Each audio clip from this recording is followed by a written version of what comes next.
فَإِذَا ظَهَرَ فِيكُمْ حُبُّ الْعَيْشِ، جب دنیا کی زندگی کی محبت کا نشہ، اس لیے حضور صلی اللہ علیہ وسلم نے فرمایا حب الدنیا رأس کل خطیئہ، کہ دنیا کی محبت ہر برائی کی جڑ ہے۔ کہ جب دنیا کی محبت کا نشہ تم پر غالب آ جائے گا تو پھر تم یہ اتنا اونچا کام یا اللہ نیکی کا حکم کرنا اور برائی سے روکنا یہ چھوڑ دو گے۔ فلا تأمرون بالمعروف، نیکی کا حکم نہیں کرو گے، ولا تنہون عن المنکر، اور برائی سے تم نہیں روکو گے، اور اللہ کی دی ہوئی جان اور مال کو اللہ کے دین کے لیے زندہ کرنے کے لیے نہیں لگاؤ گے تو یہ چیز غالب آ جائے گی۔ فرمایا القائلون یومئذ بالکتاب والسنہ، اس زمانے میں جو لوگ کتاب اور سنت کو لے کر اٹھیں گے اور ساری انسانیت کو بتائیں گے کہ لوگو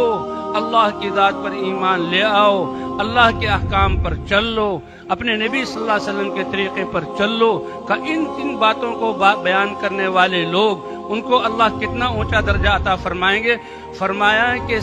حضور صلی اللہ علیہ وسلم کے صحابہ میں سے، مہاجرین اور انصار میں سے جو سابقین اور آگے بڑھنے والے ہیں تو اس زمانے میں کتاب اور سنت کے بولنے والوں کو اللہ ان کی طرح اجر عطا فرمائیں گے۔ تو بھئی اللہ نے یہ دعوت و تبلیغ کی محنت دی ہے، یہ سارے انسانیت کے لیے اللہ نے ہمیں دی ہے۔ جیسے اللہ پہلے زمانے میں نبیوں کو بھیج کر انسانوں کی قسمتوں کو بدلتے تھے اور انقلاب آتا تھا، انسانوں میں پاکیزہ زندگیاں آتی تھی، پاکیزہ اعمال، اور یہ زمین امن کا اور اللہ کی رحمتیں اور برکتیں اترنے کا گہوارہ بنتی تھی، تو اسی طرح اللہ نے صدیوں بعد یہ حضور صلی اللہ علیہ وسلم والی محنت، جس میں سارے انسانوں کے لیے خیر خواہی، ہمدردی ہے اور ان کو ناکامی سے بچانا ہے، اللہ نے یہ محنت ہمیں عطا فرمائی ہے۔ یہ محنت تو ہماری امتیازی شان ہے، اللہ اس محنت کی قدر کرنے کی توفیق عطا فرمائے۔ یہ محنت تو ہماری زندگی کا مقصد ہے۔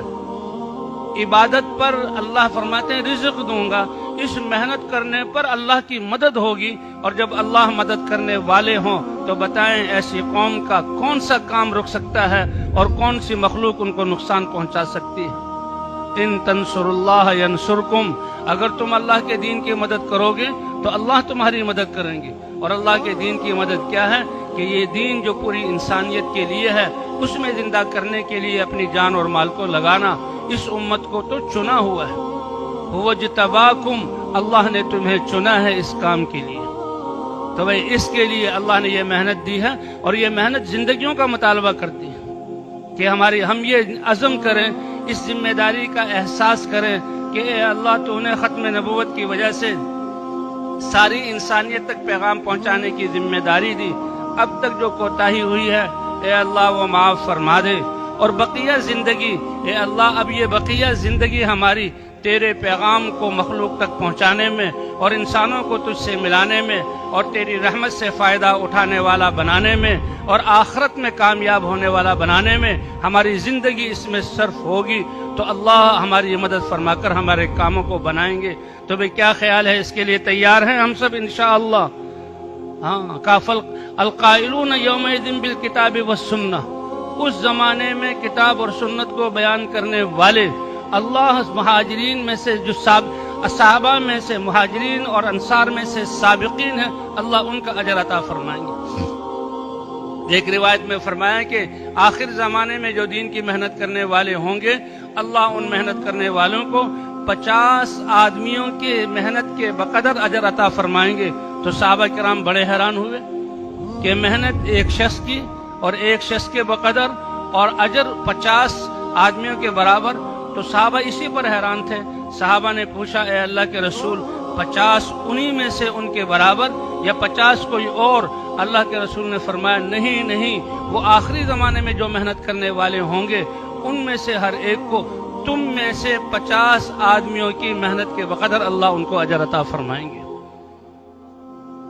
تو بھئی جو زندگی گزری ہے ہماری خواہشات میں، اس میں تو اللہ سے معافی مانگنا، اللہ معاف کرنے والے ہیں، اور بقیہ زندگی کتنی ہے کسی کے پاس اس کی گارنٹی نہیں ہے۔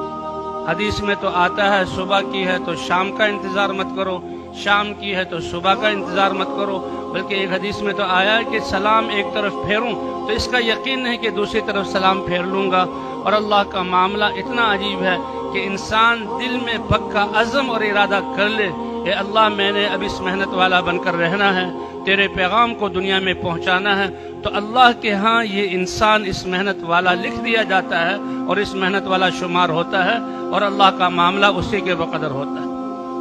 تو بھئی نیت کی نا انشاءاللہ ہم اس محنت والا بن کر رہیں گے بھئی، تو کون کون نیت کرتا ہے انشاءاللہ؟ کون کون کی اس محنت والا؟ پھر اللہ تربیت کریں گے، اللہ علم سکھلائیں گے۔ اب ہم اس محنت والے ہیں تو اس کے لیے سب سے پہلے یہ بھئی اس مجمع میں سے جس کے 4 مہینے نہیں لگے، سب سے پہلے تو اپنے آپ کو پیش کریں کہ سب پہلی فرصت میں اور ترتیب بنا کر اللہ کے راستے میں 4 مہینے کے لیے جاؤں گا، اس کے لیے فرمائیں بھئی، فرمائیں بھئی کون تیار ہے؟